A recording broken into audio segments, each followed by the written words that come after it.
Hi, this is Jordyn Louque presenting for the Individual Project. The first article I chose to retrieve data on is a digest of healthy eating and healthy living.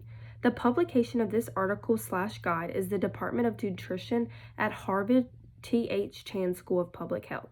The article goes over how the pandemic has adapted us into a new norm. It identifies key things that were studied on individuals and their eating and living habits following the pandemic. It provides us with a guide on healthy living and eating by going over the core themes of eating well, being active, and getting enough sleep, with selected research highlights as well as a closer look at some popular nutrition and lifestyle topics. The topics included throughout this guide are nutrition and immunity, a blueprint for building healthy meals, food features such as strategies for eating well on a budget, practicing mindful eating, what is precision nutrition, diet reviews, spotlight on caffeine, staying active, stress and health, and sleep. To conclude, the goal of this article is to provide individuals throughout the world with a guide on what to do to incorporate healthy living and eating strategies while we continue to go through twists and turns with this COVID-19 pandemic. The funding source for this article was Gilbert and Idaho Butler Foundation, founded by Gilbert Butler.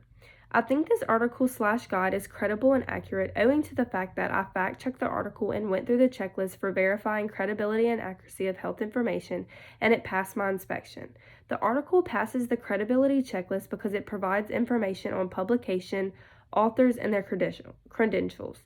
The information provided by this article is accurate because the information is scientifically evidence-based, supported by facts, and backs up other sources used for information, and the guide was conducted in 2020 and 2021.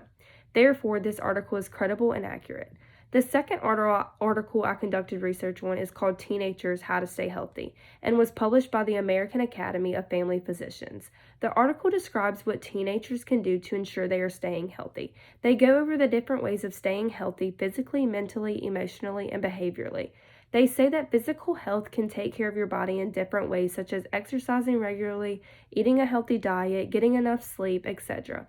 They identify mental health as taking care of your mind by doing things such as learning ways to manage stress, studying, maintaining a good relationship with your family, etc.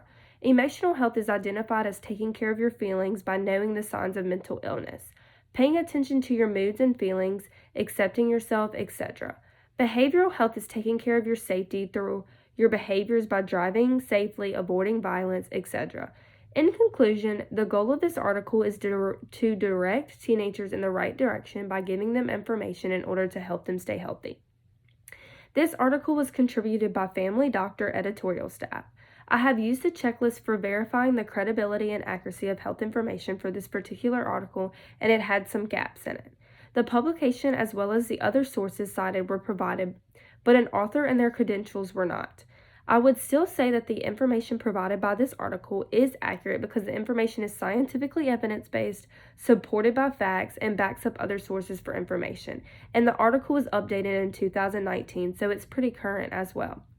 To compare the article, A Digestive of Healthy Living and Healthy Eating, it had much more information and included all of the authors as well as their credentials in an easy and accessible way. While the article Teenagers: How to Stay Healthy didn't have near the information that the other article had, and there was no author with credentials, although the information was easily accessible to retrieve off the website, and they provided their publisher as well as identified other resources used throughout the article. I believe that both of these articles were accurate and correct. And this concludes the comparison of these two articles and how they presented different aspects of information and how they provided their credentials and accuracy throughout it. Thank you, and I hope you'll have a great day.